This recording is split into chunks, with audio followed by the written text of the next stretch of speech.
Ada beberapa wartawan menanyakan kepada saya terkait menyangkut masalah putusan Nikita Mirzani. Lalu saya diminta tanggapannya terhadap putusan tersebut, bahwa saya menyikapi pertanyaan pertama adalah, Mas Krisna, bagaimana tanggapannya terkait Nikita Mirzani divonis 4 tahun penjara, denda 1 miliar. Menurut saya, dengan keputusannya 4 tahun dari tuntutan jaksa 11 tahun, menurut saya sih harusnya udah oke lah. Harusnya dapat diterima oleh Nikita Mirzani dalam putusannya kan dari 11 tahun menjadi 4 tahun. Lalu kemudian kedua, vonis hakim lebih rendah dibandingkan tuntutan JPU. Tanggapannya Mas Krisna seperti apa? Artinya bahwa mungkin saja pertimbangan hakim di sini melihat tidak ada terbuktinya terkait menyangkut masalah TPPU yang dapat dibuktikan dalam perbuatannya Nikita Mirzani terkait Undang-Undang ITE dan pemerasan. Jadi artinya bahwa dilihat dari fakta persidangan, pemeriksaan, dari mulai saksi, dari mulai bukti, lalu mulai disaksikannya ahli, yang dihadirkannya ahli oleh dari pihak kuasa hukumnya si Nikita Mirzani. Nah, banyak pertimbangan hakim dilihat di sini bahwa terutama faktor TPPU-nya tidak dapat ditemukan di dalam fakta persidangan, sehingga hakim hanya dapat melihat bukti pemerasan dengan Undang-Undang ITE-nya itu yang dapat dibuktikan, sehingga divonis lebih rendah daripada tuntutan jaksa. Kemudian yang ketiga, pasal tindak pidana pencucian uang TPPU dinyatakan Nikita tidak bersalah di pasal tersebut. Tanggapan Mas Krisna seperti apa?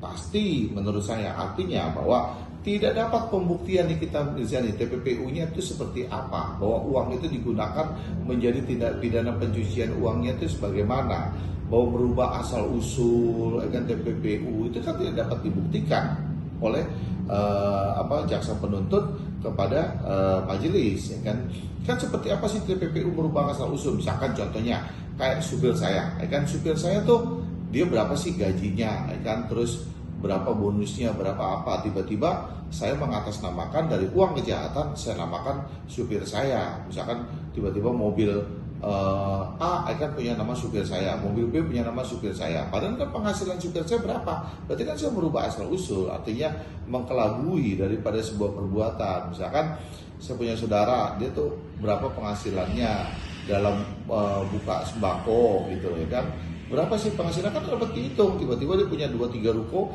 yang saya namakan saudara saya, berarti kan saya menggelapkan mengalirkan uang daripada kejahatan saya ke sana gitu loh. Itu yang dianggap.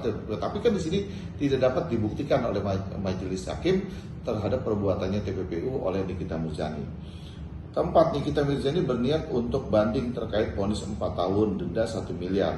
Mas Krisna melihat seperti apa? Itu haknya Nikita Mirzani bersama dengan penasihat hukumnya. Mungkin ada masukan-masukan dari penasihat hukumnya kepada Nikita Mirzani, bahwa dia ada niat banding untuk melakukan itu haknya dia. Tapi kalau menurut saya sih, dari putusan dari tuntutan 11 tahun, kemudian Nikita Mirzani diberikan vonis 4 tahun, harusnya sih, kalau buat saya sih harusnya oke ya. Oke, kenapa? Karena kan nanti vonis 4 tahun itu juga akan dipotong daripada hukuman yang telah dijalani oleh Nikita Mirzani. Misalkan Nikita Mirzani sudah menjalani berapa? 8 tahun.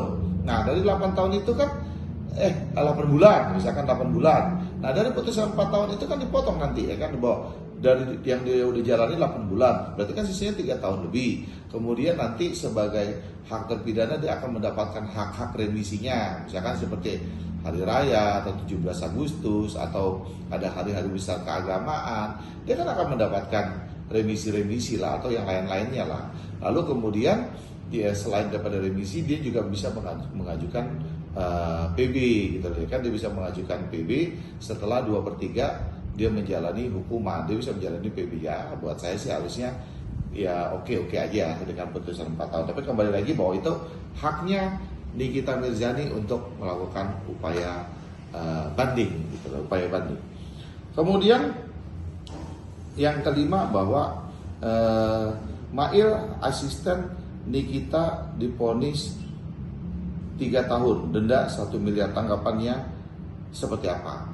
Ya kembali lagi bahwa peranan Mail ini kan mungkin melekat kepada perbuatannya Nikita Mirzani yang dianggap telah melakukan pemerasan lalu undang-undang ITE dan sebagainya. Jadi kan dia tuh membantu, ya kan, melekat daripada perbuatan itu. Jadi kalau dia diberikan hukuman lebih rendah daripada Nikita Mirzani, karena sifatnya kan dia hanya membantu di dalam perbuatan kejahatan ini, kalau itu dianggap. Jadi oke-oke aja karena lebih rendah daripada putusannya Nikita Mirzani. Lalu yang terakhir ya, bahwa Mail mengatakan dirinya takut untuk banding karena takut vonisnya malah bertambah. Tanggapan Mas Krisna seperti apa?